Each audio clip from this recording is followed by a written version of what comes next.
If you've noticed your coffee shop bill creeping higher and higher, but you're not sure how to recreate your favorite drink at home, no worries, I've got you covered with this super simple tutorial. The Starbucks Iced Vanilla Latte is a great place to start because it's relatively easy to recreate, and the skills that you learn will help you to replicate other coffee shop drinks. First, let's go over the 4 simple ingredients that you'll need. Obviously, you're going to need coffee. Now, Starbucks actually uses their lighter roast blonde espresso to make their iced vanilla latte. Their blonde espresso is basically coffee that isn't burnt, and it supposedly has tasting notes of apple and bittersweet chocolate. So if your other Starbucks orders usually taste burnt, but the iced vanilla latte doesn't, that's probably why. When I tried the iced vanilla latte for myself, I noticed a flavor that was hard to put my finger on. The word green came to mind to describe it, and also caramel and Werther's Originals. So apple as a tasting note kind of makes sense with that. Now, Starbucks sells their blonde espresso roast beans, but keep in mind that they aren't organic or fair trade. I actually found a blonde roast coffee from Thrive Market that's ethically sourced direct from farmers. It has tasting notes of apple, almond, and brown sugar, and it tastes great. But I'm sure that any light roast coffee will work here as well. Target sells an organic, fair trade light roast coffee for a decent price.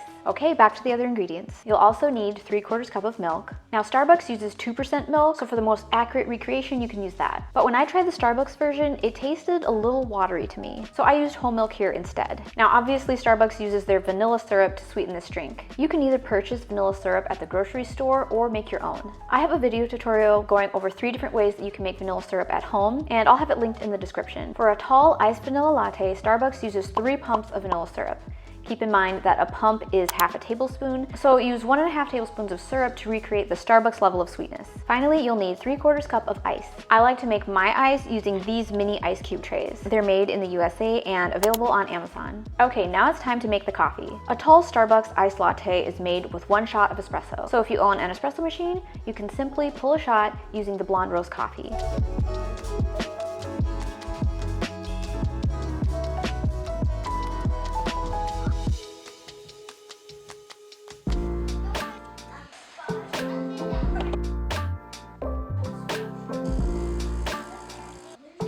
But if you don't own a machine, no worries. I have a video tutorial showing 4 different ways that you can make espresso strength coffee without a fancy machine. Keep in mind that some of those methods yield a double shot's worth of espresso. All right, time to assemble the drink. Place the ice cubes in a 12-ounce mug.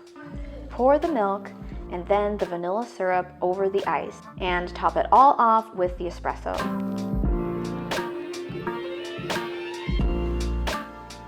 My recipe makes about the same as the Starbucks tall, but I'll have measurements for making a grande and venti in the description. Okay, time for my favorite part, the price comparison. A Starbucks tall iced vanilla latte will set you back around $5.25 before taxes and tips.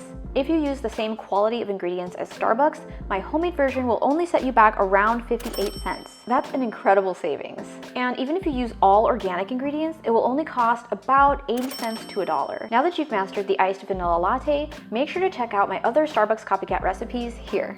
If you've noticed your